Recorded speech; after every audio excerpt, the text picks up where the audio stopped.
to Nation Now. I'm Pradeep Nambiar. In this, we talk about news from the nation, Maharashtra and Mumbai. As they say, in every system, there's a conflict between abiding law and arbitrary power. The test for every democracy, it stands or it falls according to its own choice. Whether to give supremacy to the law or to the will of the people, whether to constitute a moral association maintained by duty or a physical one kept together by force.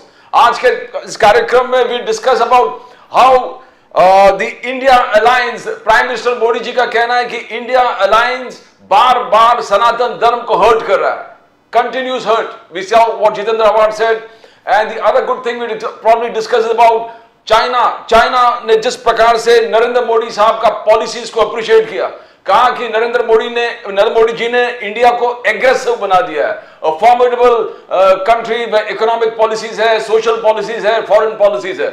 We welcome our guest Pradeep Peshkar Saab from the Bharatiya Janata Party, Nizamuddin Roin Saab from the Indian National Congress, and Lakshman Hake Saab from the UBD. Bal Sahab Thake. Namaskar Peshkar Saab, Namaskar Nizamuddin ji, Namaskar Hake Saab. Welcome to the show. We'll start with Prime Minister Modi. Kerala में गए थे 2 दिन पहले कल, तो उन्होंने कहा कि इंडिया अलायंस बार बार सनातन धर्म को हर्ट करने वाली बात, सनातन धर्म के सेंटिमेंट्स को हर्ट करने वाली बात कर रहा है. Every leader from the India alliance. Now we saw what, अभी हम लोग देखा जितेंद्र अवार्ड जी ने कल जिस प्रकार से कहा, क्या वो उचित था? भले क्या उन्होंने सब विड्रॉ. पेशकर साहब, will start with you. How do you see this remarks? Prime minister Modi ने कहा कि India Alliance is always hurting sentiments of the Sanatan Dharma. Peshkar साहब, ये ऐसा है, ये आज से नहीं है. जब से इस प्रकार के इश्यूज निकले हैं, तब इंडिया आघाड़ी हो या कांग्रेस हो या इनके अलायंस हो, इन्होंने वो बुरी तरीके से बिल्कुल. हाँ, बोला. बिल्कुल बोलिए पेशकर साहब, बोलिए. हाँ, परफेक्ट हो रहा है. ये पूरे जो अलायंसेस है, या कांग्रेस विशेषता राष्ट्रवादी कांग्रेस हो, इन लोगों ने क्या किया है, हिंदू धर्म को जितना नीचा दिखाने की कोशिश की उतना किसी ने नहीं की. आप राम जन्मभूमि आंदोलन की पूरी पार्श्वभूमि देखिए, तब भी कार सेवकों को लाठीचार्ज हो, वहां से लेके आज तक उन्होंने तो राम को नकारा था, कोर्ट में एफिडेविट दिया कि ये राम का अस्तित्व ही नकारने वाले लोग हैं. तो और उसके ऊपर जाके आज पूरे विधि विधान के साथ कोर्ट के अनुमति से, कोर्ट के ऑर्डर से राम मंदिर बन रहा है. पूरा भारतवर्ष का हिंदू सनातनी रामलला के भव्य मंदिर में रामलला विराजमान होने का सपना साकार होते हुए देख रहा है. तब जाके हमारे जितेंद्र आवाड जी ये बोलते हैं, तो इससे ज्यादा शर्मनाक बात हो नहीं सकती है.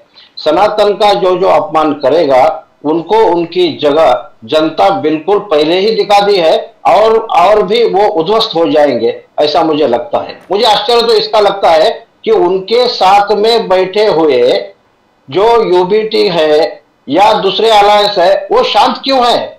वो क्यों नहीं बोलेंगे? वो अभी बोलेंगे कि इनका इस्तीफा ले लो, इनको निकालो.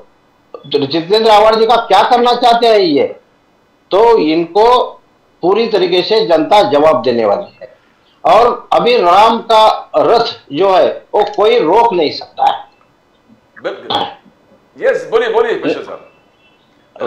राम का जो रथ है, वो कोई रोक नहीं सकता है. अभी जो भी राम के खिलाफ जाएगा, वो उनको उसकी सजा पाएगा. इतना ही मुझे कहना.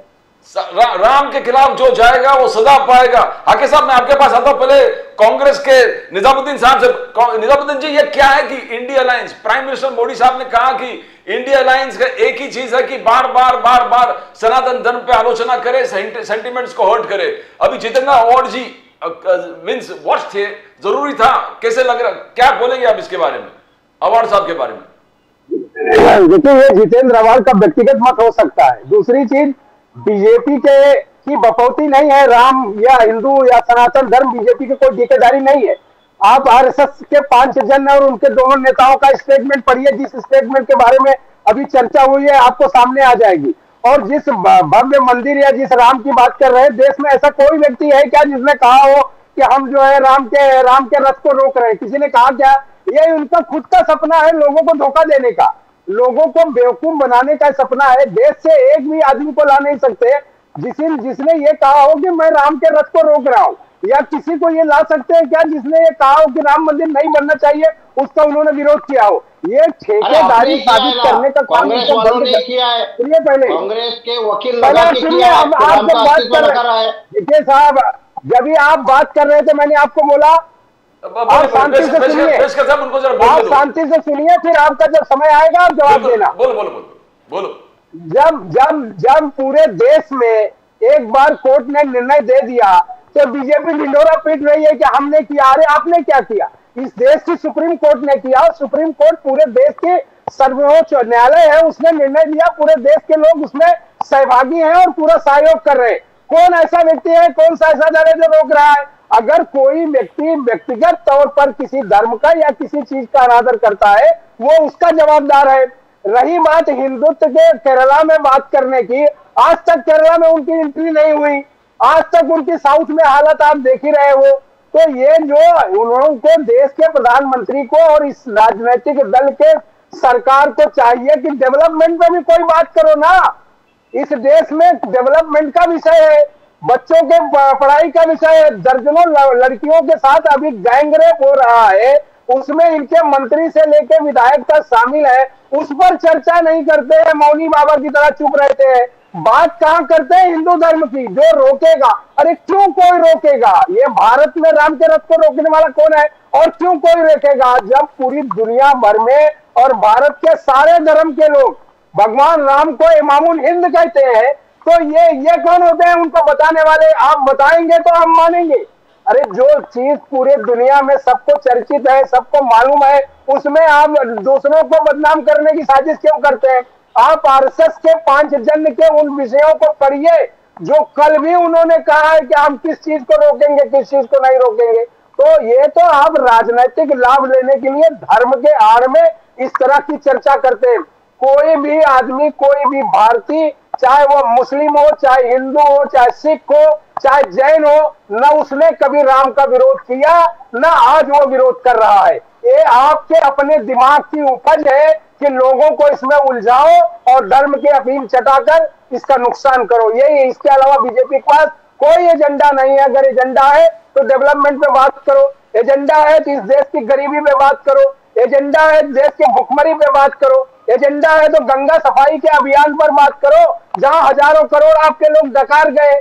आप उस पर क्यों नहीं चर्चा करते? आप सिर्फ चर्चा करते हैं कि राम का रथ रोक रहा है, आप चर्चा करते हैं सनातन को बदनाम कर रहा है। कौन हिंदू है जो सनातन का बदनाम करेगा?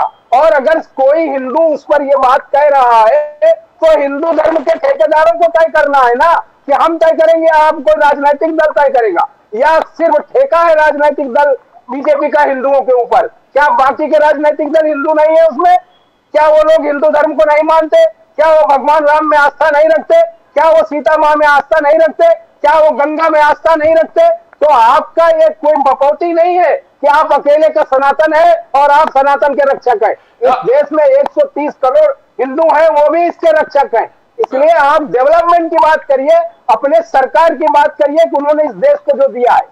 अच्छा, मैं पेशकर साहब, आपके आने से पहले मैं हाके साहब से, लक्ष्मण हाके जी, एकनाथ शिंदे जी का कहना है कि बाला साहब ठाकरे जी का 2 सपना था, एक आर्टिकल 370 और दूसरा राम मंदिर पुनर्निर्माण। एकनाथ शिंदे जी आगे जाके कहता है कि ये पूरे दोनों सपना पूरा किया नरेंद्र मोदी साहब ने। तो क्या आपको लगता नहीं कि जितेंद्र आव्हाड जी हो या लालू प्रसाद जी के लोग हो या अखिलेश यादव, क्या आपको लग रहा है कि सनातन धर्म का कहीं ना कहीं सेंटिमेंट्स हर्ट हो रहा है? हाके साहब, मुझे तो ऐसा नहीं लगता है। ये राम पूरे भारतवर्ष का अस्मिता का मुद्दा है। हर कोई आदमी सुबह उठते ही राम का नाम लेता है। तो भारतीय जनता पार्टी ऐसे नहीं कह सकती कि ये कांग्रेस वाले राम के बारे में ऐसे बोल रहे हैं, ऐसा हो रहा है। ये भारतीय जनता पार्टी का सिंबॉलिक राजकारण है। उसका नाम लेते बिना और 2 समुदाय में झगड़ा लगाकर अपना पार्टी का इप्सित साध्य करना, ये भारतीय जनता पार्टी का एजेंडा है। किसने भारतीय जनता पार्टी को मक्तेदारी दी है? कि राम सिर्फ भारतीय जनता पार्टी का है और कांग्रेस में जो बिलोंग कर रहे हैं वो कांग्रेस के लोग राम को मानते नहीं है। ये किसने बताया भारतीय जनता पार्टी के लीडर्स लोगों को? और बचा प्रश्न शिवसेना का। शिवसेना और वंदनीय बाला साहब ठाकरे जिन्होंने जो बोला है उसके ऊपर शिवसेना चल रही है। हम राजनीति करते हैं, शिवसेना बात करती है इधर के बेरोजगारों के बारे में, शिवसेना बात करती है इधर के जो शिक्षा है, जो महाराष्ट्र में राजनीति है, जो संवैधानिक शासकीय निम शासकीय स्थापना है, उसके ऊपर भारतीय जनता पार्टी का जो रवैया है उसके ऊपर शिवसेना बात करती है। और जो विश्वासघात करते आ रही है शिवसेना, भारतीय जनता पार्टी, जिस भारतीय जनता पार्टी को 25 इयर्स भारतीय जनता पार्टी को महाराष्ट्र में हर गांव में लेके शिवसेना गई, वो शिवसेना का वंदनीय बाला साहब ठाकरे का सुपुत्र वो मांग रहे थे सिर्फ 2.5 साल का सीएम पद महाराष्ट्र में, तो उन्होंने दिया नहीं। 25 इयर्स उनके साथ काम करते हुए, इसका ये मतभेद है भारतीय जनता पार्टी के साथ शिवसेना का, जो भारतीय जनता पार्टी अपनी राजनीति के लिए हर कोई विश्वासघात करते आ रही है। हम तो राम को मानने वाले हैं और इस भारतीय जनता भी मानने वाली है, मगर नरेंद्र मोदी सरकार किस दिन तक ये सिंबॉलिक राजकारण करेगी? इसका भी आंसर मिलना चाहिए। तो पेशकर साहब, ये राजनीति हो रहा है। कांग्रेस का कहना हम तो कोई रास्ता उनका रथ नहीं रोक रहा है। कौन रोक रहा है पेशकर साहब, कौन रोक रहा है? बिल्कुल ठीक है। राम को विरोध करने वाले अभी राम के फेवर में आ गए, इससे अच्छा मौका कौन सा हो सकता है? और यही सुनिए, ऐसा है, अभी देखेंगे 22 तारीख को सोनिया गांधी जी, राहुल गांधी जी वो प्रतिष्ठापना के प्रोग्राम में जाते हैं क्या? बिल्कुल पास में है, अभी कोई दूसरी बात नहीं है, बहुत दूर बात नहीं है। देखते हैं ना जाते हैं क्या नहीं है। और उद्धव ठाकरे जी भी जाते हैं क्या नहीं देखेंगे। उन्होंने तो बोल दिया ना कि 2.5 साल के लिए सीएम पद चाहिए था। हमें चिंता है राष्ट्रपति मुर्मू, इनको आप न्योता देते हैं कि नहीं? उनको तुम प्रोग्राम को बुलाते हैं कि नहीं? कि नहीं, वो तो चिंता करने वाले चिंता करेंगे, चिंता करने वाले चिंता करेंगे। आप इसकी चिंता मत करो। हाउस का उद्घाटन हुआ, आप भी चिंता मत करो। देश का राष्ट्रपति सुप्रीम आएगा, वो नहीं जाएगा, आप उसकी चिंता मत करो। आपका पूरा आपका पेट नहीं किया, आपका पेट दुखता है सिर्फ मोदी जी को देख के। मोदी जी इतने सक्सेसफुल क्यों है? मोदी जी को इतनी जनता क्यों मानती है? मोदी जी क्यों चाहते हैं सबको? इसके वजह से आपका पेट दुखता है। बाकी आपको करना तो कुछ है नहीं, लेकिन आपको क्या करना है? मोदी को कैसा नीचा दिखाए, लेकिन जनता सिर्फ बोलेगी मोदी ही, बाकी कुछ नहीं है। क्योंकि लास्ट एपिसोड में भी मैंने कहा था कि सपने नहीं हकीकतें बुनते हैं, इसलिए लोग मोदी को चुनते हैं। ऐसा नहीं है कि सिर्फ घोषणा करो। जो बोला है वो करने वाला कोई है तो वो मोदी शासन है। मुझे आप 22 तारीख को मुझे दिखा है कि सोनिया जी और राहुल जी प्रोग्राम में अयोध्या आ रहे हैं क्या नहीं? इतना ही बताइए। हाके साहब कुछ बोल रहे थे, बोलिए हाके साहब। नहीं, वो तो राष्ट्रपति का कार्यालय बताएगा भाई, मैं थोड़ी प्रवक्ता हूँ, मैं तो भाजपा का प्रवक्ता हूँ। राष्ट्रपति का कार्यालय ये बता पाएगा कि आप हिंदू किसे मानते हैं, पहले ये तय करो। नहीं, आप बोल रहे हैं राम को कोई विरोध नहीं कर रहा है, राम सबके है, तो दिखाओ ना। बोलने में एक, करने में अलग, कथनीय और करनी। हिंदू किसको मानते हो? आप पहले तय तो करो हिंदू कौन है। उद्धव ठाकरे हिंदू नहीं है, हिंदू की बात नहीं चल रही है, हमको मानने या ना मानने की बात चल रही है। हिंदू और मुसलमान बात मत करो, हिंदू और मुसलमान की बात ही नहीं है। भारतीय जनता पार्टी ने कभी कास्ट, रिलीजन, इसमें फर्क नहीं किया, कभी फर्क नहीं किया। भारतीय जनता पार्टी का मानना है सबका साथ सबका विकास। हम हिंदू मुस्लिम के नाते देखते ही नहीं है। हम आपका नजरिया है, आपका नजरिया है कि मुस्लिमों को वोट बैंक की तरह देखो। मोदी जी ने कभी वोट बैंक की तरह से नहीं देखा। आप संविधान को नहीं मानते, आप मुस्लिम दुश्मनी पर सिर्फ टिके हो। आप कह रहे हो कि कास्ट में बिलीव नहीं करते। गुजरात में एक भी मुसलमान को टिकट नहीं दिया, मंत्री नहीं बनाया, संविधान के दायरे में आए। महाराष्ट्र में आपने किसी मुसलमान को मंत्री नहीं बनाया, आपने उत्तर प्रदेश में किसी को टिकट नहीं दिया। आप कास्ट और मुस्लिम की राजनीति नहीं करते तो क्या करते हो भाई? ऐसी झूठी बातें सिर्फ बीजेपी कर सकती है, जो पूरा देश देख रहा है। आपको राजनीति करनी है टिकट के लिए, आपको राजनीति करनी है मंत्री बनने के लिए और पैसा खाने के लिए।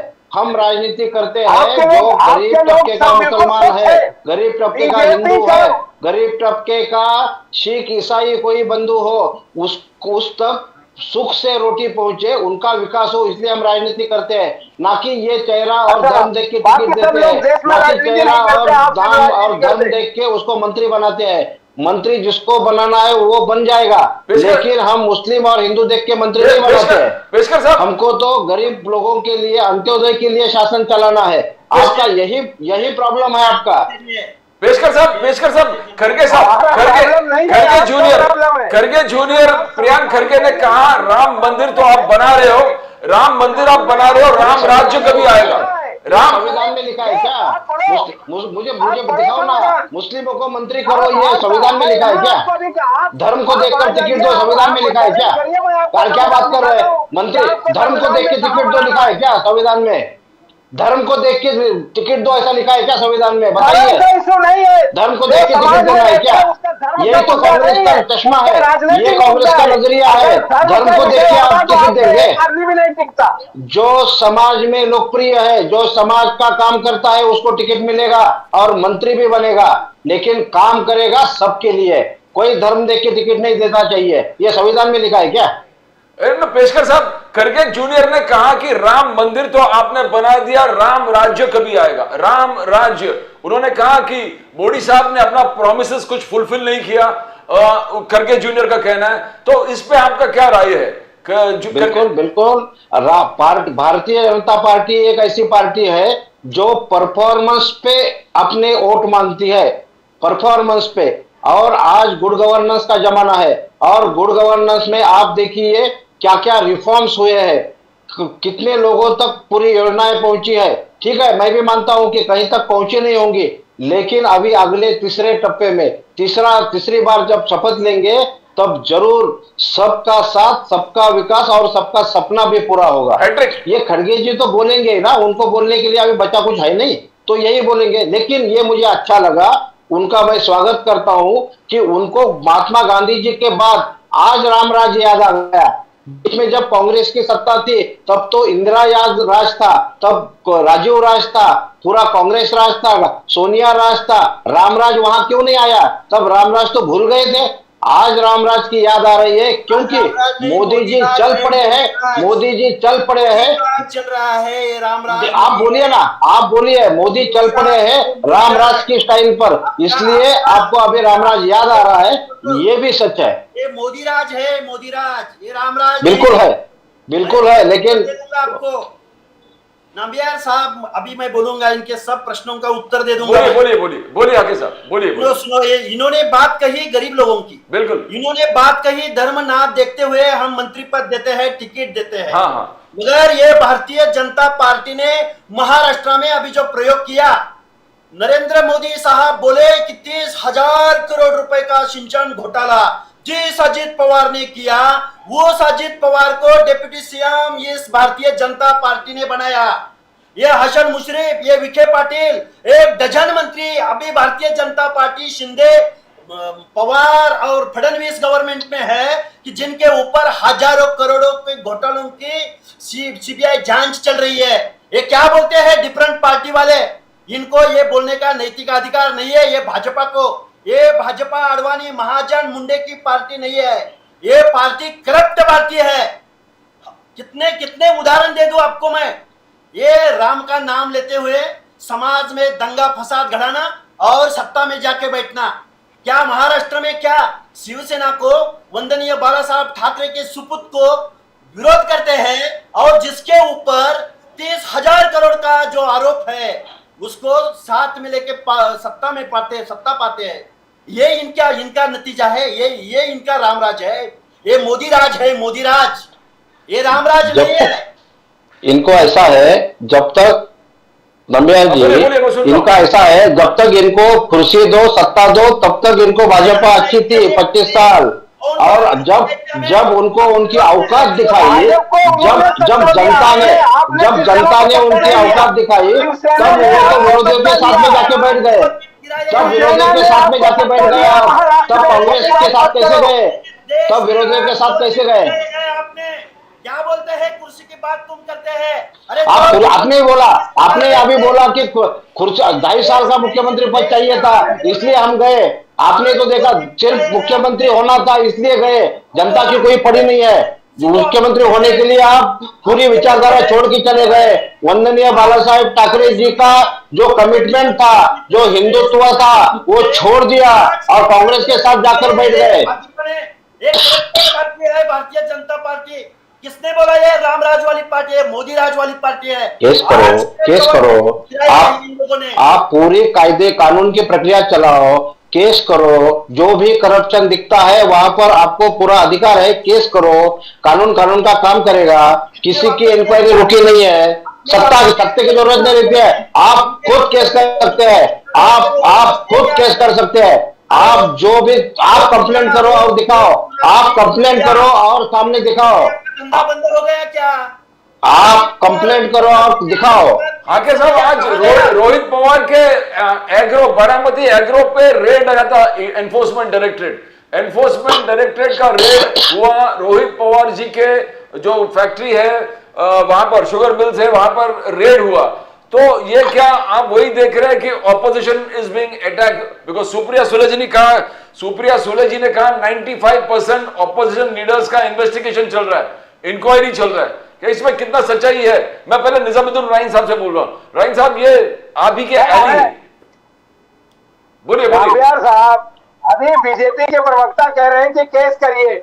अभी इनसे पूछिए कि मोदी जी झूठे हैं या ये झूठे हैं। मोदी जी ने देश के सामने, उन्होंने मध्य प्रदेश के चुनाव में बाकायदे पूरे भारतीय मीडिया के सामने ये कहा था कि अजीत पवार सबसे करीब नेता है। ये हम नहीं कह रहे हैं, ये हमारे शिवसेना के प्रवक्ता नहीं कह रहे हैं, ये भारत के प्रधान, आप बात सुनिए, आप बात सुनिए पहले। मैं पूरे बंद नहीं हुआ, छोड़िए। आप क्या करेंगे, किसी विद्वान को सत्ता में ला देंगे? आप या तो कहिए कि मोदी झूठे हैं, या तो आप ये कहिए कि मोदी झूठे हैं। राम के नाम आप ये कहिए मोदी जी झूठे हैं, फिर आप जो है सरेंडर हो जाइए कि हम भ्रष्टाचारी पार्टियों के साथी हैं, या आप कहिए कि मोदी जी ने झूठ बोला, अजीत पवार क्लीन आदमी थे। दोनों में से पहले आप तय करो, तो आप बेईमानों के साथ खड़े रहिए। और जहां तक आपने अभी एक बात कही कि हिंदुत्व सेना ने छोड़ा, आपको सत्ता शिवसेना ने दिया। अगर शिवसेना के बाला साहब ने आपको सत्ता नहीं दिया होता तो आप नाक रगड़ते जनता देती है, महाराष्ट्र की जनता ने बीजेपी को खड़ा नहीं किया। जनता झूठे भाजपा वाले क्या बोलते हैं? आप हमको मत बताइए, हम महाराष्ट्र के गांव की राजनीति से वाकिफ हैं। बाला साहब ने आपको सत्ता में बिठाया। नरेंद्र मोदी जी स्वयं बाला साहब के पैरों में आके पड़े रहते थे। आपको तस्वीरें चाहिए तो हम आपको मीडिया के माध्यम से वो तस्वीरें, आप वो बात मत करिए जो झूठी है। आप वो बात करिए जो आपकी सरकार डेवलपमेंट के नाम पे कर रही है, उस डेवलपमेंट की बात करिए। आप हिंदू धर्म की भी बात मत करिए, क्योंकि जितना बड़ा नुकसान आपने हिंदू धर्म का किया है, इतना कभी किसी सरकार ने हिंदू धर्म का नुकसान नहीं किया। आज लक्षद्वीप में प्राइम मिनिस्टर मोदी थे, मोदी साहब लक्षद्वीप में थे। बोलने से अपना सत्य नहीं होता है। पेशकर साहब, वंदनीय बाला साहेब ठाकरे जी का नाम लेने का अधिकार भी अभी शिवसेना को बचा नहीं है। वंदनीय बाला साहेब ठाकरे जी का नाम लेने का अधिकार भी बचा नहीं है। अरे झूठी भाजपा को बचा है क्या बाला साहेब ठाकरे का नाम लेना? अरे जिसके साथ गद्दारी कर रहे हो आप, अकाली दल से गद्दारी, शिवसेना से गद्दारी, जनता दल से गद्दारी, आपके बचे हुए आमदार संभालो, आपके बचे हुए आमदार संभालो। छोड़ दो ये आमदार तोड़ने और चोरी करने के अलावा आपके पास है नहीं। जनता आपको नहीं चुनती। आपने अपने आमदार बचा नहीं सकते, अपने खासदार बचा नहीं सकते, अपने आमदार बदल के बाप बेटे बन जाते हैं मुख्यमंत्री और मंत्री, कार्यकर्ता हवा में, कार्यकर्ता हवा में। अभी देखो इनका पार्टी, उसके बावजूद भी आप सीनाजोरी कर रहे हैं। यही आप बेईमानी करें किसी राजनीतिक दल को तोड़े, उसके विधायक खरीदे, बेईमानी से सरकार बनाए और कहीं कि साहब मैं तो बहुत अच्छा आदमी हूँ। अब इससे बड़ी घटिया बात क्या होगी आपको? निजामुद्दीन जी, प्राइम मिनिस्टर मोदी लक्षद्वीप में थे। लक्षद्वीप से उन्होंने कहा कि देखो मैं प्राइम मिनिस्टर हूं और मैं जो परिवारवाद वाले थे वो हॉलिडे मनाते थे लक्षद्वीप में। उन्होंने उनका पॉइंट था राजीव गांधी पे आलोचना करते हुए कि जो लक्षद्वीप जब राजीव गांधी गए तो हॉलिडे मनाने गए और मैं प्राइम मिनिस्टर मोदी यहां पर आया हूं 1200 करोड़ का पैकेज लेकर, परियोजना लेकर, डेवलपमेंट प्लान लेकर, इसको टूरिस्ट एरिया बनाने का और टूरिज्म को डेवलप करने का। तो आप इसको कैसे देखते हो कि क्या मोदी जी आपको याद है कोविड के दौरान 10-20 लाख करोड़ का अनाउंसमेंट कौन करता था? प्रधानमंत्री। आपको याद है ना? वो डेवलपमेंट कहीं आया क्या? मोदी जी को बोलने में कुछ नहीं जाता। आपको 2-5 लाख करोड़ चाहिए, वो तुरंत आपको बता देंगे 5 लाख करोड़ आपको दे रहा हूँ, 20 लाख करोड़ दे रहा हूँ, 50 लाख करोड़ दे रहा हूँ। आज भारत की गुर्बत इस कदर हो गई है कि 5 किलो अनाज देके भूख मिटाई जा रही है। सत्ता में साधन नहीं दिया जा रहा है, नौकरी नहीं दी जा रही है, उसका कोई डेवलपमेंट नहीं हो रहा है। 5 किलो अनाज के लिए वो लाइन लगाकर भूखा रह के वो खाएगा वही। ये डेवलपमेंट है जिसकी बात कर रहे हो। और जो कर्ज है इस देश का, आज से जो 20 साल पहले कर्ज था उससे 10 गुना ज्यादा पैसा ऑफिशियल कर्ज हो गया है। इनसे पूछिए कि अगर इनके इकोनॉमिस्ट जानते हो तो इनको बता देंगे, इनके प्रवक्ता को, कि कितना कर्ज हो गया है। कर्ज लेके घी पी रहे हैं। कर्ज लेकर अगर कोई आप काम कर रहे हैं तो ये कौन सा बड़ा काम है? कर्ज आप किसी को देके काम कराइए। आपने अपने विवेक से, अपनी बुद्धि से, अपने बल से आपने देश को क्या दिया? और जिस राम मंदिर की आप बात कर रहे हैं वो इस देश के हिंदुओं ने दिया, आपने नहीं दिया। आपने तो वहां भी छल कपट किया। हजारों करोड़ की जमीन अयोध्या में आपके ट्रस्ट और लोगों ने बेच खाया। राम मंदिर की जमीन को बेचा, राम मंदिर के 1400 करोड़ चंदे को भी आपने खाया। ये आरोप आपके आरएसएस के नेताओं का है। मैं आपसे उस पर कोई बहस नहीं करता क्योंकि वो हिंदू आस्था का विषय है। इस देश का हिंदू स्वयं उसका मालिक है। लेकिन आप ठेकेदार मत बनो और देश को डेवलपमेंट करो जिसलिए आपको जनता ने चुना है। खाके साहब, मैं आपसे पूछना चाहता हूं, अभी कुछ रिपोर्ट है कि जनवरी के बाद दुष्काल इस प्रकार से बढ़ने वाला है, पानी की समस्या इस प्रकार से बढ़ने वाला है और कि 26 डिस्ट्रिक्ट में, 26 जिले में एक दुष्काल का एक बहुत जबरदस्त इफेक्ट होने वाला है। क्या आपको लगता है कि ट्रिपल इंजन सरकार, एकनाथ शिंदे जी, देवेंद्र फडणवीस जी, अजित पवार, जो कहते हैं कि महाराष्ट्र को हमने उस पद पर लेके गया, डेवलपमेंट का, एफडीआई में, हर चीज में महाराष्ट्र आगे है, क्या ये दुष्काल का जो है जनवरी के बाद जो आने वाला संकट है कि ट्रिपल इंजन सरकार is competent to deal with it? हके साहब, नहीं, वो एफडीआई की बात कही आपने। एफडीआई में लास्ट 20 इयर्स का ग्राफ देखिए, महाराष्ट्र आगे था, अब महाराष्ट्र आगे रहेगा। ये महाराष्ट्र का विकास और महाराष्ट्र का राजनीति है। ये ना भारतीय जनता पार्टी ना ये ट्रिपल इंजन सरकार को इसका क्रेडिट है, ये महाराष्ट्र की जनता और महाराष्ट्र की विकास का क्रेडिट है। दूसरी बात, ये भारतीय जनता पार्टी चुनाव कैसे जीतेंगे? अभी जो जिस दिन उन्होंने सम्माननीय ठाकरे साहब से राजनीति हाथ में ली, उस दिन से ये सिर्फ जो लोग चुन के आ रहे हैं, बार बार चुन के आ रहे हैं, उनके पीछे ईडी, सीबीआई, उनके ऊपर पहला आरोप करिए, उनके ऊपर मुकदमे चलाइए, उनको जेल में डालिए, बाद में उसको भारतीय जनता पार्टी और उनके अलायंस में ले लीजिए और सत्ता पाइए। ये सिर्फ ये जो पॉलिसी है ये भारतीय जनता पार्टी की पॉलिसी है। महाराष्ट्र में 26 जिलों में मैं घूमता हूं, मैं हर एक गांव में जाता हूं, हर एक गांव में ये भारतीय जनता पार्टी का राजनीति एक ही है। एक बाजू को जनता है, दूसरे बाजू को माजी आमदार, माजी मंत्री, अजी मंत्री, आमदार, खासदार, टेंडर्स वाले, वो गांव के जो 2 नंबर के बिजनेस, वो साहूकारी बिजनेस करते हैं, जो दूध चिलिंग प्लांट वाले हैं, ये सब लोग भारतीय जनता पार्टी के पीछे है और आम जनता भारतीय जनता पार्टी के अपोज में है। ये फैक्ट है ये महाराष्ट्र की। ये महाराष्ट्र पहले शिवसेना को उन्होंने तोड़ दिया, उसके बाद राष्ट्रवादी को तोड़ दिया, फिर भी इधर के जो सर्वे हो रहे हैं वो सर्वे भाजपा के अपोज में जा रहे हैं। इनके समझ में नहीं आ रहा है कि हम 2024 में चुनाव कैसे जीते। ना इनको जनता की पड़ी है, ना इधर के आरक्षण, मराठा रिजर्वेशन है, धनगर रिजर्वेशन है, ओबीसी रिजर्वेशन है। सामाजिक न्याय के बारे में जो प्रोग्राम महाराष्ट्र में चल रहे हैं, उनको बजट नहीं मिल रहा है इस महाराष्ट्र में। मैं ऐसे मोगम बात नहीं कर रहा हूं। अगर ये बीजेपी के प्रवक्ता बोलते हैं तो मैं स्टैटिस्टिक बता सकता हूं आपके सामने।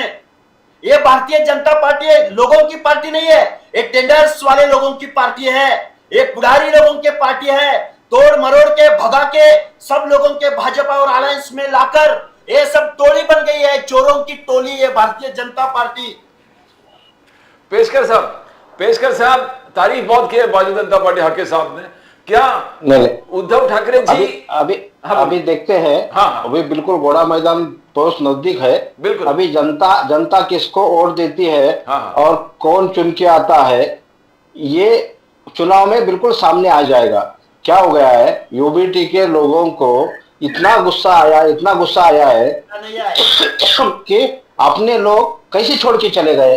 अरे वो छोड़ो, क्योंकि अभी टीवी पे तो बोलना पड़ेगा ना, टीवी पे तो बोलना पड़ेगा। सुनिए आगे साहब सुनिए में चलाए वो लोग हमारे पास आए हैं, वो भावना गौरी रहने दो, सरनाईक रहने दो, इनको पानी पिलाइए भाई। मुकदमे चलाए, ले लो वो सब करप्टेड लोग, आपको चाहिए ले लो और भी ले लो। हमारे पास जनता है, हमारे पास देखेंगे। पहली बात आपने शुरुआत ही इसी से की कि जनता देखो, तो पहले ही जनता ने आपकी औकात दिखा दी थी। हमको 106 सीट दिए, फिर भी, और मोदी के नाम पर वोट मिला है। मोदी जी का फोटो लगा के जिन्होंने वोट लिया, वो जाके सोनिया जी के गोद में बैठ गए। मोदी जी के नाम पर जिसने वोट लिया, वो सोनिया जी के गोद में जाके बैठ गए। और आप हमको सिखाएंगे कि जनता क्या करे। जनता ने मैंडेट दिया था युति को। नाम पे वोट नहीं दिया क्या आपने? हम तो अभी भी बोलते हैं कि वंदनीय बाला साहेब ठाकरे हमारा आदर्श है, हमारे सम्मानित नेता है, हम अभी भी बोलते हैं। लेकिन उद्धव बाला साहेब ठाकरे जी ने जो गद्दारी की, सुनिए आराम से सुनिए। इसकी वजह से तो जनता नकारती है आपको। सिर्फ बड़े आवाज में बात करके, हाथ पैर हिला के, बॉडी लैंग्वेज से वोट नहीं मिलते। सच का आवाज कम होता है। आवाज बढ़ाने से डेवलपमेंट नहीं होती, काम करने से डेवलपमेंट होती है। सच, और जो बोला वो सच भी नहीं होता है बड़े आवाज में बोलने से। छत्रपति शिवाजी महाराज के स्मारक का क्या हो गया? कौन सी डेवलपमेंट के बारे में बोल रहे हैं आप?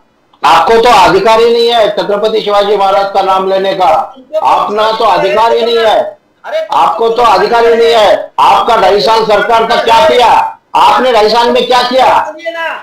जब खुद बाला साहेब, अरे आप बाला साहेब ठाकरे जी का स्मारक नहीं बना पाए, छत्रपति जी का क्या बनाएंगे आप?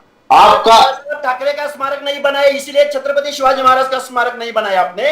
ये लॉजिक नहीं, मैंने आपके जो 19-20 महीना सरकार थी, उसमें क्या किया बताइए ना। 10 साल है ना, हमारा 10 साल है, दिल्ली से दिल्ली तक तुम क्या कर रहे हो? अभी 19 साल का मुझे बोल रहे हो?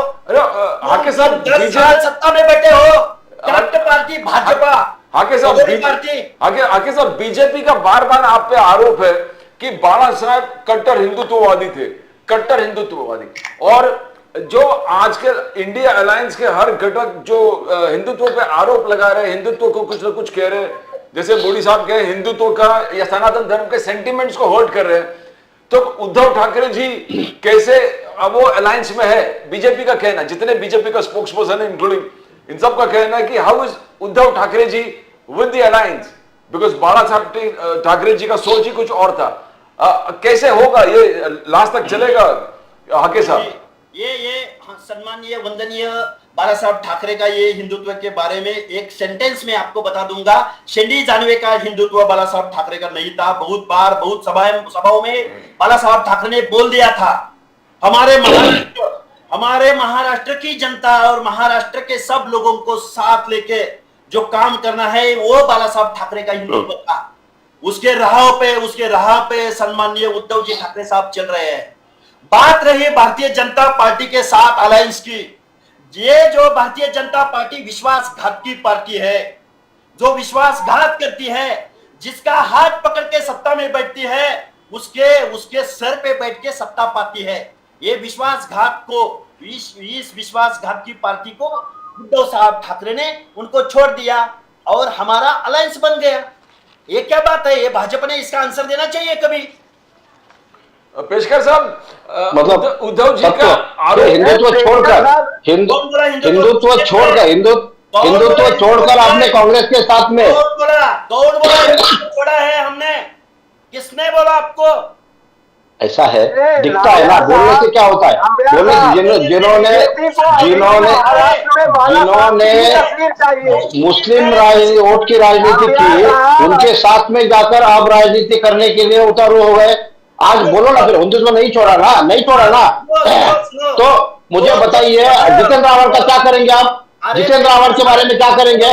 आपने केस फाइल किया, उनके अगेंस्ट में केस दिया, केस करो आप।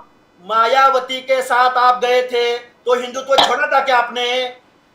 नहीं, आप अभी बोल रहे हैं ना, तो जितेंद्र रावत जी के ऊपर केस करो। महमूद मुफ्ती के साथ गए थे, हिंदुत्व छोड़ा था क्या आपने? मायावती के बाद नहीं, आपका मुफ्ती महबूबा के साथ, सर, मुफ्ती महबूबा के साथ सरकार बनाई आतंकवादियों के साथ बीजेपी ने।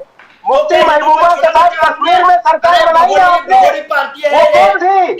भगोड़ी पार्टी है, कोई बोलने का नहीं है, नहीं है। आप लोग सत्ता के दलाल हैं, जहां आपको मलाई मिलती है वहां आप सर घुसे देते हैं। जो डेवलपमेंट देखना है, जो जनता का हित मोदी जी देख रहे हैं, उसको न देखते हुए आपको सिर्फ सत्ता और सत्ता, मंत्री, सत्ता, मुख्यमंत्री, उसके आगे इनको दिखता भी नहीं है कुछ, इसको कुछ दिखता नहीं है। निजामुद्दीन जी, कांग्रेस, नरेंद्र मोदी जी ने कल केरल में एक रिपोर्ट कार्ड पढ़ के सुनाया। आके साहब 2 मिनट। नरेंद्र मोदी जी ने कल केरल में रिपोर्ट कार्ड पढ़ के सुनाया कि महिलाओं के लिए क्या क्या किया। उन्होंने कहा कि 10 crore Ujjwala connection, 11 crore gas pipe connection, 12 crore toilet बनाए, शौचालय बनाए, सैनिटरी पैड्स 1 रुपया में महिलाओं को दिए, महिला सशक्तिकरण, महिला नारी शक्ति वंदन अधिनियम, 33% रिजर्वेशन, और जो 27 साल सिर्फ कांग्रेस सोचते रहे, मोदी जी ने कहा कि मैंने 2 दिन में कर दिया। मैंने जितना महिला सशक्तिकरण का बात हमने किया है, वहां इंडिपेंडेंस से लेकर आज तक किसी ने उतना नहीं किया। राइन साहब, निजामुद्दीन जी, रिपोर्ट कार्ड आपको मालूम होना चाहिए कि जितनी महिलाओं का बलात्कार बीजेपी के नेताओं ने किया, जितने रेप के केसेस, क्या बात कर रहे हैं आप? कभी नहीं हुए। जरा संभल के बात कीजिए। आप पब्लिक फोरम में बात कर रहे हैं, संभाल के बोलिए। इस प्रकार से झूठे आरोप सह नहीं सकते, इस प्रकार से झूठे आरोप लगाना नहीं है। आप बोलते गलत बोल रहे होंगे। मैं गलत नहीं बात कर रहा हूँ। आप देखिए, जंतर मंतर पर आपका हिसाब दो इसका। ऐसा कैसा बोल सकते हैं? मैं आपका सीधा बता रहा हूँ, आपको कोर्ट के केसेस के नंबर देता हूँ। मैं झूठी बात नहीं कर रहा हूँ। आपके वो सांसद जो आज बीजेपी में है, जिनके ऊपर रेप और उनके केसेस चल रहे हैं, वो आपके दौर के हैं, कहीं दूर से नहीं आए। आपके जो आपने देखा कुश्ती संघ के अध्यक्ष, आपने उनके ऊपर क्या हुआ? देश की बेटियां वहां रोती नहीं, आपने कुछ नहीं किया। इस देश में जितने कांड हुए हैं, आप उनका चरित्र चेहरा देख लीजिए। सुप्रीम कोर्ट में केस चल रही है, हाई कोर्ट में केस चल रही है उनकी। कोर्ट, आप जरा समझ लो, आप सत्ता में रहे इतने देर, आप समझ लीजिए कि हमारी कानूनी प्रक्रिया क्या है। कानूनी प्रक्रिया आपको समझनी चाहिए। जिसका हाईकोर्ट में केस चल रहा है, उसमें क्या करना चाहिए आपको? क्या करना चाहिए? WEF का तो बात हो गया, रेसलर का जो आंदोलन था उसके लिए वो डिसॉल्व कर दिया, खेल मंत्रालय ने उसका डिसॉल्व कर लिया फेडरेशन। और क्या करना चाहिए? फिर उन्हीं को खेल मंत्रालय ने डिसॉल्व करने के बाद आपने वो भी देखा होगा, वो भी एक साजिश के तहत ही किया। उनको जिसको न्याय देना चाहिए, आपने उसको न्याय नहीं दिया। आप उसको सस्पेंड करने के बाद अदालत से उनको भेजना चाहिए था। उसके फिर बाद वही उस पर सस्पेंशन कार्रवाई पे जाइए आप। फिर आप होता। चुनाव, राजनीति और सत्ता और सस्पेंशन, यही आपको चाहिए। आपको जो प्रैक्टिकल काम करना है वो देखना नहीं है। लोग राजनीति कर रहे हैं। अच्छा निजामुद्दीन जी, क्या राहुल गांधी जी का 14 तारीख को, 14 जनवरी को भारत जोड़ो न्याय यात्रा, भारत जोड़ो न्याय यात्रा जो राहुल गांधी जी लेके जा रहे हैं, उनका कहना है कि करीबन 6,700 किलोमीटर का यात्रा है, 110 डिस्ट्रिक्ट में जाएंगे, 66 डेज कंटिन्यूस। तो इस प्रकार से क्या ये आपने 22 जनवरी को मोदी साहब के प्राण प्रतिष्ठा है, जो मोदी साहब कह रहे हैं कि क्या उसको बोलते हैं कि, नायर साहब, हाँ बोलिए। नायर साहब, आपको याद होगा कि जब पहली यात्रा राहुल जी की खत्म हुई थी तो सेकंड यात्रा का उसी टाइम प्रपोजल आ गया था, तब तो कोर्ट का फैसला भी नहीं आया था। उसके बाद से राहुल जी का अपना पहले से प्रिपेयर था, और राहुल जी इनके दबाव या इनसे उनका संबंध नहीं, वो सत्ता के लिए कहीं भी बात नहीं करते। उन्होंने एक बार भी नहीं कहा अपनी किसी यात्रा में कि मैं सत्ता के लिए आ रहा हूं, मैं इसका प्रचार कर रहा हूं। उन्होंने देश जोड़ने की बात की, देश के लोगों के लिए काम किया, और वो काम किया कि इनके बराबर लाके खड़ा कर दिया। हजारों हजार करोड़ रुपया बीजेपी बर्बाद करके उनका चरित्र हनन करने की कोशिश करती रही, लेकिन उस आदमी ने लाके, आपने तीनों चुनाव अभी देखे हैं, 1.5% वोट का डिफरेंसेस है। कब पासा पलटेगा कोई नहीं बता सकता। बेईमानी का रास्ता जिस दिन बीजेपी हटेगी, कोई दिन जमीन में धरातल में आ जाएगी, आप देख लेना। इसलिए उस यात्रा से बीजेपी के किसी कार्यक्रम का कोई संबंध नहीं है। देश को चाहिए कि राम मंदिर का जश्न मनाए, पूरा देश उस जश्न में शामिल है, उससे किसी का कोई इनकार नहीं है, और उस यात्रा का किसी धर्म से, किसी और से संबंध नहीं है। देश में एक अच्छी भाईचारा और जो व्यवहार है वो बना रहे, उसके लिए राहुल की यात्रा। न्याय आपने न्याय यात्रा बोला, वो भारत जोड़ो यात्रा था आपने। हाके साहब, राहुल गांधी न्याय मांगे रहे ना। हाँ, यस, न्याय मांग रहे। तो हाके साहब, आप कैसे देखते हो? मोदी जी का गारंटी है, prime minister Modi guarantee, Rahul Gandhi guarantee, Rahul Gandhi ji का गारंटी, तो दोनों का गारंटी है, दोनों गारंटी दे रहे हैं, डेवलपमेंट का गारंटी, सिक्योरिटी। आप इसको आप राहुल गांधी जी के साथ हो, तो आप इसको कैसे देखते हो हाके साहब? मैं फैक्ट और फैक्चुअल आपको मैं बताऊंगा। ये मैं महाराष्ट्र से बिलोंग करता हूँ, महाराष्ट्र में रहता हूँ। महाराष्ट्र का एक जियोग्राफिकल एक सामने रखते हुए मैं आपको बात बताऊंगा। ये प्रदीप पेशकर साहब, और आपने बात कही कि महिलाओं के बारे में ऐसा किया, महिलाओं के बारे में वैसा किया। मुझे ये बताइए नाम्बियार साहब, ये प्रगत महाराष्ट्र है और अन्य स्टेट के तुलना में, तो महाराष्ट्र का आज भी 10वीं 12वीं के बाद का जो महिलाओं का जो ड्रॉप आउट है वो कितना परसेंटेज है मालूम है क्या आपको? आज 2024 में भी मालूम है आपको हमारे गांव में कितने महिलाओं में हमारा बीड़ डिस्ट्रिक्ट, मेरी आवाज आ रही है क्या आपके? बिल्कुल बिल्कुल आ रहा है, फर्स्ट क्लास। हमारे महाराष्ट्र में कोऑपरेटिव सेक्टर में जो शुगर मिल्स है, शुगर मिल्स में जो महिलाएं काम कर रही है, उनके आरोग्य के बारे में क्या क्या हो रहा है, ये नरेंद्र मोदी और ये भाजपा को मालूम है क्या? एक सिर्फ बीड डिस्ट्रिक्ट ऐसा है जहां पे 28 ईयर से 35 ईयर्स तक 50 या 60% महिलाओं का गर्भाशय निकाला जा रहा है। ये इस भाजपाइयों को मालूम है क्या? महिलाओं की बात करते हैं, शारीरिक श्रम का काम कौन कर रहे हैं? मैं एक आपको बता दूंगा, मैंने बहुत बार आपके डिस्कशन में बता दिया है, ये देश का जो तरक्की है, देश का जो इकोनॉमी है, ये 5वें नंबर पे है। 4थे नंबर पे लाने की बात करते हैं मोदी, मगर जो मानवीय मूल्यांकन के निर्देशांकों में 150 देशों के यादी में एक 135 के नंबर पे ये भारत का नंबर आता है। ये समतोल विकास है, ये सबको न्याय देने वाला विकास है। इधर ओबीसी, विजयंती, एसबीसी, एससी, एसटी, इनका क्या चल रहा है? हमारे नितिन गडकरी साहब बोलते हैं कि हमने इतने लाख करोड़ का समृद्धि मार्ग बना दिया, मगर वे समृद्धि मार्ग के पुलों के नीचे जो भटके विमुक्त जाति जमातियां जमीन को समांतर पाल करके उसके अंदर जो महिलाएं रह रही है, उनके एजुकेशन का क्या, उनके स्वच्छता गृह का क्या, उनके नल से जल का क्या? ऐसा बहुत सारा परसेंटेज अगर महाराष्ट्र में होता है तो यूपी, बिहार, ये स्टेट में क्या होता होगा। ये फैक्ट है, ये फैक्चुअल है, नहीं ये भाग नहीं सकते। ये भारतीय जनता पार्टी इन्होंने 2019 में बताया था, उनके मैनिफेस्टो में बताया था हम जात न्याय जनगणना करेंगे, मगर आज ये 5 साल 10 साल पूरे होने आए, ये ओबीसीओ का आज भी जात न्याय जनगणना नहीं कर पाए हैं, बजटरी तरतूद नहीं दे रहे हैं। क्या बात करते हैं सामाजिक न्याय की ये भाजपाई लोग। ये जो शासकीय निम शासकीय आस्थापना है, सब सेक्टर का वो प्राइवेटाइजेशन कर रहे हैं। इधर के बेरोजगारों को ऊपर क्या क्या बीती है ये भाजपाई को मालूम है।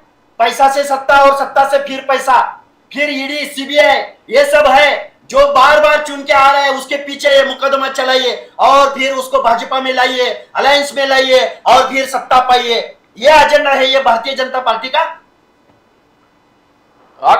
पेशकर साहब, मोदी साहब का रिपोर्ट एकदम, आपने जो मोदी साहब बोल रहे हैं इंटरनेशनल सीन में 5th बिगेस्ट इकोनॉमी, जैसे हाके साहब ने बोला, डिजिटल रेवोल्यूशन है यूपीआई के, फिर surgical strike, Balakot strike, Ram मंदिर, ट्रिपल तलाक, आप जो बोले हो, जो नेशनल चीज में आपने एस्टेब्लिश कर दिया।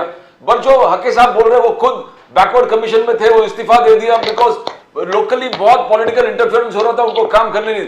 तो पेशकर साहब, क्या लोकली आप गरीबों का ख्याल रख रहे हो? भले मोदी जी ने कहा कि हमारे 4 ही जाति है, किसान, गरीब, महिला, तो कैसे न्याय मिल रहा है गरीबों को पेशकर साहब? नहीं, गरीब कल्याण की ही सारी योजना चल रही है। सिर्फ बड़े बड़े आवाज में बात करने से एक्चुअली काम होगा नहीं।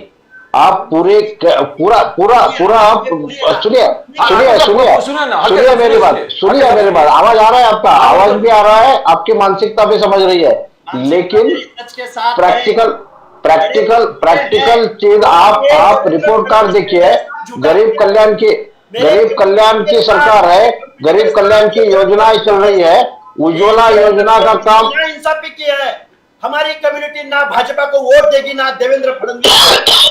जिस धनगर कम्युनिटी से मैं बिलोंग करता हूं, मैंने 9 दिन अनशन किया था। ये देवेंद्र फडणवीस ने पहले कैबिनेट में धनगरों को आरक्षण की बात कही थी, 10,000 करोड़ की बजटरी तरतूद की बात कही थी, 1 रुपया ये देवेंद्र फडणवीस ने दिया नहीं। इसलिए मैं जोरों से मैं आपके साथ बोल रहा हूं, लाइए देवेंद्र फडणवीस को सामने। अभी आके सब उनको जरा, आपकी सरकार थी ना, आपकी सरकार थी, आपके मुख्यमंत्री थे, क्यों नहीं दिया? आपकी सरकार थी, आपकी सरकार, आपको गुस्सा मोदी जी पर है, आपका गुस्सा देवेंद्र जी पर है। अभी सच बात सामने आ गई, अभी सामने ज्वाइन किया है, मैं देवेंद्र के साथ ही था। ये क्या बात बोल रहे हो तुम? नहीं, आप किधर थे किधर नहीं थे उसकी बात नहीं है। धनगर को आरक्षण यूपीटी ने क्यों नहीं दिया, आप पूछो ना। आप 90% घरों में सिलेंडर आज भी कोई भरा के नहीं जाता। 5 किलो अनाज के बदले 1150 रुपए का सिलेंडर वो नहीं ला रहा। उज्ज्वला का सिलेंडर महाराष्ट्र के गांव में यूज नहीं हो रहा। आप जाके किसी ग्रामीण भाग में सर्वे कर लीजिए, आपको सच्चाई का पता चल जाएगा कि उज्ज्वला में कितनी महीने सिलेंडर यूज कर रही है, आप जाके देख लीजिए। इसलिए ये बातें करना फायदे की नहीं है और ये झूठ है। निजामुद्दीन जी, अयोध्या बहुत अच्छी, घरों में सिलेंडर नहीं उठा रहा है कोई और उसको कोई नहीं यूज कर रहा है। आप जाके स्वयं देख आइए, ये झूठी बात नहीं है। नंबियार साहब, आंख पर पट्टी बांधकर अगर कोई बोलते ही रहे, उसी प्रकार से एक ही बात 4 बोलने से सच नहीं होती है। लोगों में जाइए, ये आप जो कह रहे हैं उसी के ऊपर वोट मांगिए। जनता किसको वोट देगी वो देख लेंगे, अभी बहुत नजदीक है। आप देखिए ना, आप ग्राम पंचायत में चुने नहीं, आप तीनों राज्यों में आए नहीं, आप तीनों राज्यों में आए नहीं। अभी देखते हैं ना, अभी देखते हैं महाराष्ट्र में भी उच्च आशुता नहीं है, अभी देखते हैं लोकसभा तो सब तरफ होनी है। अब देखते हैं कि मोदी जी को चुनती है, देवेंद्र जी को चुनती है या आपको चुनती है, वो देखते हैं। क्योंकि अयोध्या में मोदी साहब गए थे, अयोध्या में मोदी साहब गए थे रामनगरी में, और 15,500 करोड़ का डेवलपमेंट प्लान उन्होंने महर्षि वाल्मीकि एयरपोर्ट उनका उद्घाटन किया, अयोध्या धाम रेलवे स्टेशन का उद्घाटन किया, 15,500 करोड़ दिया। फिर वो गरीब जो उज्ज्वला स्कीम के 10वां करोड़ 10th करोड़ बेनिफिशियरी लाभार्थी महिला जो मीरा मांझी के घर जाके चाय पिया। चाय पिया। तो क्या आपको नहीं लगता कि मोदी साहब गरीब से लोग से मिल रहे हैं? निजामुद्दीन जी, जो आपका और कांग्रेस का हमने देखा है कि मैंने उनके पहले दूसरे प्रोग्राम्स भी देखे हैं। देश के प्रधानमंत्री की जवाबदारी है देश के नागरिक से मिले, उसमें कोई एहसान थोड़ी कर रहे हैं। अगर मोदी जी किसी गरीब के घर जाके चाय पीते हैं, कोई एहसान नहीं कर रहे हैं। उस नागरिक ने उनको वोट दिया है, उसका अधिकार है कि उसके घर वो जाए। ये कोई एहसान नहीं कर रहे हैं देश पर। एहसान तब होगा जब उस गरीब के घर अपने आप अनाज पैदा हो और अपने आप वो रोजगार लाए। आप 5 किलो राशन भिखारी की लाइन में देने वाली बात करते हैं कि हम आपको फ्री अनाज देंगे। आप उसको रोजगार दीजिए, आप उसको शिक्षा दीजिए, आप उसको स्वास्थ्य दीजिए, आप उसके लिए साधन मुहैया कराइए, तो आप समझ में आता है। आज रेलवे का 80 करोड़ लोगों को मुफ्त राशन 5 साल में बढ़ा दिया। आप कुछ भी बोलो, आप कुछ भी बोलो, लेकिन ये अब सुनिए मेरी बात, अभी सुनिए। आप कितना भी चिल्लाओ, कुछ भी बोलो, लेकिन वो जो बहना है, सुनिए पहले, सुनिए, वो जो बहना है जिसके घर मोदी जी गए, उसने उनका कब भी भगवान की जगह पर रखा है, वो भगवान की जगह पर रखती है। वो सुनिए जरा, लोग किस तरह मोदी जी को पूज रहे हैं, और आप बोल रहे हैं नहीं किया। ऐसा है कि लोगों को लगता है कि मोदी जी हमारा ख्याल रख रहे हैं, हमारे पूरे भारत के कुटुंब के प्रमुख है, उसके नाते हमारे पास हमारा हाल जानने के लिए आ गए। उसने खुद होके बोला है, मीरा माझी जी ने, कि घर भी दिया, गैस भी दिया, जो योजना आयुष्मान भारत का कार्ड नहीं मिला था, दूसरे दिन आयुष्मान भारत का कार्ड भी पहुंच गया। ये मोदी जी का गुड गवर्नेंस है। मुझे बोलिए, देखिए, ये सारा आप बोलने से क्या होता है, जो उनका फैमिली मेंबर्स है वो इतने खुश है, वो मानते नहीं है कि हमारे घर पर इतने बड़े नेता खुद होके चले आए, उनको भगवान का आशीर्वाद मिलने जैसा उनकी भावना हो गई। तो आप बोलने से क्या होता है, आप बोलने से क्या होता है? सर जी, इस देश के लिए नई बात नहीं है। आपने देखा होगा कि नहीं कहा बोल रहे, हम नहीं बोल रहे, हम नहीं बोल रहे। ये मोदी जी का काम करने का ये तरीका है, छोटे से छोटे लोगों के साथ मिलते हैं, क्योंकि वो छोटे घर से आते हैं। आप देखिए गरीब कल्याण की योजनाएं क्यों आई, अंत्योदय का हमारा सपना क्यों पूरा हो सकता है, तो मोदी जी सोचते ही इस प्रकार है, और पूरी मोदी सरकार उस लाइन में काम कर रही है। वो सारी हमारी योजनाएं हैं, नाम बदलने से योजना नहीं बदलती। आप 10 वर्षों में जो योजनाएं लाए हैं वो सब कांग्रेस की देन है। कांग्रेस सारी योजनाएं लाई। फिर क्यों नहीं मिला, फिर शौचालय इतने दिन क्यों नहीं बने? मैं बोलता हूँ आपकी योजनाएं थी, आपने सिर्फ घोषणा की, गरीबी हटाओ की घोषणा की, लेकिन गरीबी हटाओ नहीं, क्योंकि राजीव जी ने बोला था, हम 1 रुपया बेचते हैं, 15 पैसा नीचे पहुंचता है। बिल्कुल बराबर है, आपने घोषणाएं की, लेकिन उसका इम्प्लीमेंटेशन नहीं हुआ, आपके घोषणाओं का इम्प्लीमेंटेशन नहीं हुआ, और सिर्फ 1 रुपया ऊपर से आया, 85 पैसा खा गए कांग्रेसियों ने। कांग्रेसियों ने योजना का पैसा खाया, योजना पहुंची नहीं। आज मोदी जी के राज में वो योजनाएं पहुंच रही है लोगों तक। ये आपकी पेट दर्द है। पूरा योजना लोगों तक डायरेक्ट डीबीटी के माध्यम से पहुंच रही है। कांग्रेस ने घोषणा की, पैसा दिया, लेकिन खा गए कांग्रेस वाले और अधिकारी। आज डायरेक्ट पहुंच रहा है, ये फर्क है। तो आप बोलिए, आपकी योजना है बहुत अच्छी है, लेकिन पहुंचाया तो मोदी जी ने ना। नाम तो मोदी जी का ही आएगा। आप जो बेच रहे हो इस देश में किसने लाई हो, किसने डेवलप किया उसको? आगे साहब, ये डिजिटल रेवोल्यूशन जो पेशकर साहब बोल रहे हैं कि मोदी जी ने बटन दबा दिया और सीधा ये भी राजीव गांधी की कह रहा है। गरीब के खाते में बीच में कोई नहीं है। मोदी एक तरफ प्राइम मिनिस्टर मोदी है, दूसरा गरीब परिवार है, और डायरेक्ट पैसा 100 रुपए जा रहा है, दूसरे तरफ अदानी अंबानी है। डायरेक्ट डिजिटल क्या है वो सबको पूरा देश को मालूम है। आपको भी हंसी आ रही है नामिया साहब, कि सच क्या हुआ आपको भी मालूम है। नहीं, हाके साहब बोल रहे सामने आ 100 रहे हैं। रुपया डायरेक्ट गरीब के तिजोरी में जा रहे हैं अकाउंट में, तो अडानी अंबानी कैसे करेंगे? हमने सब पैसा जो है वो अडानी की जेब में जा रहा है, और वो कैसे जा रहा है आपको भी मालूम है। देश की जनता देख रही है कि देश का पैसा यही तो गरीब का प्रॉब्लम पसीना है, चूस के यही तो कैसे आपका अडानी प्रॉब्लम और है, अंबानी की जेब में डाला जा यही रहा तो है। प्रॉब्लम है।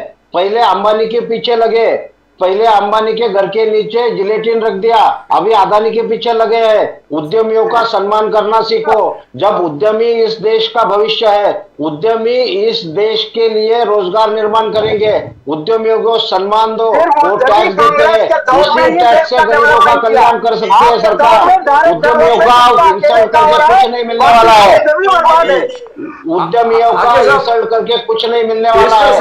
उनके दिए हुए टैक्स पर सरकार, उनके दिए हुए टैक्स पर सरकार गरीब कल्याण का काम कर सकती है। उनके आप टैक्स कुछ नहीं भी है, बोलिए, गरीब जनता उद्यमियों टैक्स को देती है। आप देखते हैं कोई खंडन उद्यमी मांगने टैक्स के नहीं लिए देता। आपको इस देश 100 की करोड़ रुपए मजबूत वसूली जनता का टारगेट देने के गरीब लिए जो चाहिए सामान क्या? परचेज करती है वो टैक्स देती है। अंबानी अडानी टैक्स नहीं देता। टैक्स होगा ना, गरीब होगा, जनता होगा। देती है। उस वाजे पैसे के से अंदर जाएगा, किसी के वाजे के माध्यम से आता पीछे है। जो है वो भी निकलेंगे। उद्योगपति की दलाली मत करो, क्योंकि होगा ना, आप कानूनी प्रक्रिया से कोई छूटेगा नहीं, कानूनी प्रक्रिया से कोई छूटेगा नहीं। वाजे के पीछे कौन है, वाजे को किसने काम पे लगाया, सब निकलेगा, सब निकलेगा। हाके साहब उद्धव ठाकरे जी, हाके साहब उद्धव ठाकरे जी ने कहा कि अगर 2024 में इंडिया अलायंस, हमको क्या करना है, हमने उसका केस रजिस्टर कर दिया, अभी कोर्ट निकालेगा, हमको क्या करना है। घोटाले का कोर्ट हसन मुशर्रफ, उनका क्या हो गया, भावना गौड़ी, सरनाई, सब कानूनी प्रक्रिया से, सब कानूनी प्रक्रिया से कोई छूटेगा नहीं। अगर वो दोषी है तो उन पर जरूर कोर्ट सजा दे, उनको तो तुम सत्ता में कैसे आओगे? अगर कोर्ट सजा दे, तो तुम सत्ता में कैसे आओगे? उसकी चिंता आप मत करो, उसकी चिंता जनता करेगी, उसकी चिंता जनता करेगी। हम सत्ता में आने के लिए जनता तैयार है, आप चिंता मत करो। ओरिजिनल भाजपा है क्या, बची है क्या ओरिजिनल भाजपा? हाके साहब हम है सत्ता में आने के लिए सक्षम है, हम ओरिजिनल भाजपा है। और भाजपा को सत्ता में आने के लिए उद्धव बाला साहब ठाकरे ने कहा कि 2024 में इंडिया अलायंस को एक साथ आना पड़ेगा, युति होना चाहिए, एक साथ आना चाहिए, तो ही हम लोग, उद्धव जी ने कहा कि हाके साहब सुनिए ना, ये बात छोड़िए, हाके ये इन्होंने बात कही, मुझे इनसे एक सवाल है। आपने भी बोला कि राम मंदिर के बारे में 15,000 करोड़ का कोई न्योता लेके मोदी साहब उधर गए प्रोजेक्ट इस मोदी और देवेंद्र फडणवीस और एकनाथ शिंदे और ये अजीत पवार को मैं बात पूछना चाहता हूं।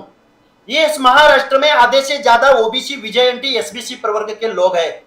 इनके बारे में इन्होंने हर जिले में एक वसति गृह, मैं क्या बोल रहा हूं, सिर्फ वसति गृह की बात कर रहा हूं, ना कि कोई सेपरेट एजुकेशन, सेपरेट बजटरी तरतूद, इसकी बात नहीं कर रहा हूं। ये बोलते हैं इस देश का ये अमृत काल चल रहा है, मगर इस देश में हर जिले में ओबीसीओं को एक वसति गृह की मांग बहुत दिनों से ये गवर्नमेंट का डिसीजन हो चुका है, मगर आज भी 10 साल होने आए इन लोगों को, आज भी महाराष्ट्र में हर एक डिस्ट्रिक्ट में भी ओबीसीओं का वसति गृह खड़ा नहीं हो चुका है। ओबीसी मिनिस्ट्री किसने दी बताइए, ओबीसी अलग से मिनिस्ट्री किसने बनाई, क्या उपकार किए क्या बताइए हमारे ऊपर? फिर वही ना, किया बताए, सुनिए किया बताया तो उपकार बोलेंगे, किया बताया तो उपकार बोलेंगे। विजनरी नेता है, समाज की जो जरूरतें है, सुनिए उपकार की बात नहीं है, जो समाज की आप बोल रहे हैं ना, देवेंद्र जी जो कहते हैं करते नहीं, देवेंद्र जी जो कहते हैं वो करते हैं, उपकार की बात नहीं है। विजनरी नेता है, हमारा नेता विजनरी नेता है, उन्होंने देखा कि ओबीसी को देने की जरूरत है, ओबीसी को देने की जरूरत है, तो अलग से मंत्रालय दिया, अलग से बजट दिया, अलग से बजट देने की वजह से अलग से योजनाएं दी। आप क्या कहते हैं? कौन सी योजना को पैसा दिया आपने, बोलो महाराष्ट्र के, बताओ आंकड़े, मैं बताता हूं। कौन सा बजट तरतूद किया, बोलो महाराष्ट्र के बारे में। आपको अगर चर्चा करनी है तो चर्चा के हिसाब से होती है, चर्चा के हिसाब से होते हैं। एक एक सवाल का जवाब दो ना। सच बोलने से डर लगता है क्या? सच बोलने से ठाकरे साहब नाराज नहीं होंगे। सच बोलने से ठाकरे साहब नाराज नहीं होंगे। ओबीसी मिनिस्ट्री का डिसीजन किसने लिया, मुझे बताइए। ओबीसी यादव का वोट लिया, हमारी धनगर बंजारी का ओबीसीओ का वोट लिया। ओबीसी कौन सा काम किया ओबीसीओ के बारे में बोल दीजिए, कौन सी बजट बोलिए। ओबीसी मंत्रालय किसने दिया, इतना ही बताइए ना आप। वो क्यों नहीं बता रहे? ओबीसी मंत्रालय का डिसीजन किसने लिया? तो मंत्रालय किसने बनाया है तो बोलो। मंत्रालय बना के क्या करेंगे, उसकी बजट बराबर है क्या है बोलो। फिर 19 महीना आपकी सरकार थी, तब क्यों नहीं बोला? तब क्यों नहीं दिया? पूरा बजटरी प्रोविजन आपको बता दूंगा पूरा। आज वो सब्जेक्ट नहीं है। आज इसके ऊपर स्पेशल डिबेट ले लेंगे। स्पेशल डिबेट करो ना, स्पेशल डिबेट करो। प्रोग्राम हाके साहब द फाइनल वर्ड, हाके साहब द फाइनल वर्ड, हाके साहब द फाइनल वर्ड। आप बोलिए। हम लोग 2 कार्यक्रम देख रहे जनुअरी में। एक भारत जोड़ो यात्रा जो इंडिया अलायंस के है, राहुल गांधी 14 तारीख को ले रहे हैं, और मोदी साहब के 22 तारीख को 12:22 पे जो मोदी साहब का कहना है, पूरे ब्रह्मांड, पृथ्वी और स्वर्ग सब चीज को बहुत बेताबी से देख रहे हैं। आपके हिसाब से कौन जीतेगा? कौन किसका महत्व है? हाके साहब। हाँ, मैं भारतीय जो कॉमन मैन है उसकी बात करूंगा। हमें राशन नहीं चाहिए, हमें सबको समान शिक्षण चाहिए। ये झूठे बातें बंद करो। हम जल से नल दे रहे हैं, हम राशन दे रहे हैं, हम गैस दे रहे हैं, मत दे दो हमें। हमारे बच्चों को सबको समान एजुकेशन दीजिए, दर्जेदार एजुकेशन दीजिए। हमें राशन की जरूरत नहीं है, हमारी क्रय शक्ति उतनी है, हम भूखे नहीं मरेंगे। ये आम जनता की बात है। ये झूठे वादे मत करिए। ये कॉमन मैन की, गरीबों की बात करिए। राम मंदिर 15,000 करोड़ ये हो गया, वो हो गया, ये नहीं चाहिए हमें राशन नहीं चाहिए, हमें भाषण नहीं चाहिए मोदी का। हमें सबको समान एजुकेशन, दर्जेदार एजुकेशन, सबको समानता के साथ उसका विकास चाहिए। ये अदानी अंबानी का ये विकास नहीं चाहिए। तो इंडिया अलायंस का राहुल गांधी जी का यात्रा लेके आएगा आगे साहब, आपको कॉन्फिडेंस है? चलेंगे हम, बिल्कुल। तो निजामुद्दीन जी आप बोलिए फाइनल वर्ड। राहुल गांधी जी का यात्रा जो न्याय यात्रा है और प्राण प्रतिष्ठान मोदी जी का है, 500-550 साल के बाद मोदी जी का कहना है राम मंदिर का दोनों का कोई जोड़ नहीं है। एक धार्मिक विषय सर, एक धार्मिक विषय है और एक देश से जुड़ा हुआ विषय है। धार्मिक विषय को अलग रखिए। हमारा ये कहीं ना राम से टकराव है, ना हमारा धर्म से कोई टकराव नहीं है। हम उस भारत में रहते हैं जहाँ सारे धर्म के लोग एक दूसरे के साथ प्यार मोहब्बत से रहते हैं। हमारी जो यात्रा है वो न्याय के लिए है, देश के हित की बात करने के लिए, और जो धर्म की बात है वो सिर्फ धर्म के लिए है। तो मैं उसमें कहीं टकराव का विषय नहीं है। राहुल जी एक सर्वमान्य नेता है, गरीब जनता तक पहुंचते हैं, वो अपना काम कर रहे हैं। और दूसरी चीजें जो न्याय मांग रहे हैं वो जनता से मांग रहे हैं, वो किसी सरकार से मांग नहीं रहे। ना सरकार इस लायक है को कुछ दे सके, क्योंकि जिसको देना है उसी लोग को देती है, किसी और को नहीं देती। ना उसके बाद जवाब है, ना उसके आगे वो जाना चाहती है। बस इतना ही था। पेशकर साहब द फाइनल वर्ड। प्राण प्रतिष्ठान 550 साल के बाद और उससे पहले राहुल गांधी जी का न्याय यात्रा, बोलिए। राम मंदिर की प्रतीक्षा 550 साल से हमारे पुरखों ने देखी है, और उसका सपना पूरा होना का समय अभी आ गया है। और पूरा हिंदू समाज नहीं, पूरा सनातन धर्म और उसके साथ साथ पूरा भारतीय, कोई हिंदू के राजा नहीं थे। राम हिंदू की आस्था नहीं है, पूरे भारतवर्ष की आस्था है। तो भारतवर्ष का एक एक बच्चा जो है वो राम की प्रतीक्षा अभी कर रहा है कि जो अपने बड़े महल में, हम कहेंगे बड़े मंदिर में विराजित होने जा रहे हैं। उसके साथ साथ राहुल जी ने जो यात्रा निकाली है उसका क्या नतीजा निकलेगा ये तो जरूर आगे वाला समय बताएगा। उनको बहुत बहुत शुभकामनाएं। लेकिन मैं ये देखना चाहता हूं कि राम मंदिर के प्रतिष्ठापना के मुहूर्त पर वो वहां पर राम का दर्शन करने के लिए जाएंगे या नहीं जाएंगे। तो इससे ही प्रतीत होता है कि उनका राष्ट्र पुरुष के बारे में क्या सोचना है। Yes, that's it. It has been a fantastic debate, Hake Saab.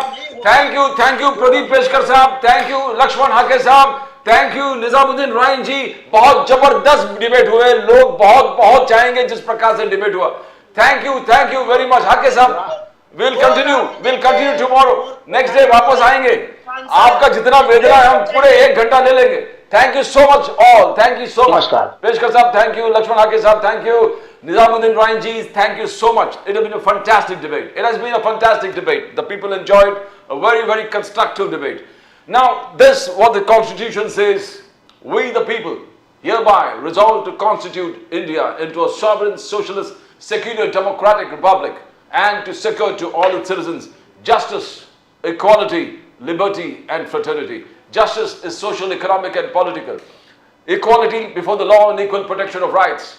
Freedom of speech, expression, faith, worship and belief, and fraternity is eternal brotherhood, universal brotherhood and believing in the territorial and the political integrity of the nation. Jitne yahan par debatants the, everybody who debated firmly believe in the rule of law, firmly believe in the 4 pillars of our constitution, and if the constitution survives, we all survive. That's a healthy debate. That's all from Pradeep Nambiar. Nation Now. Come again tomorrow with more such news from the nation, Maharashtra and Mumbai. It's bye for now.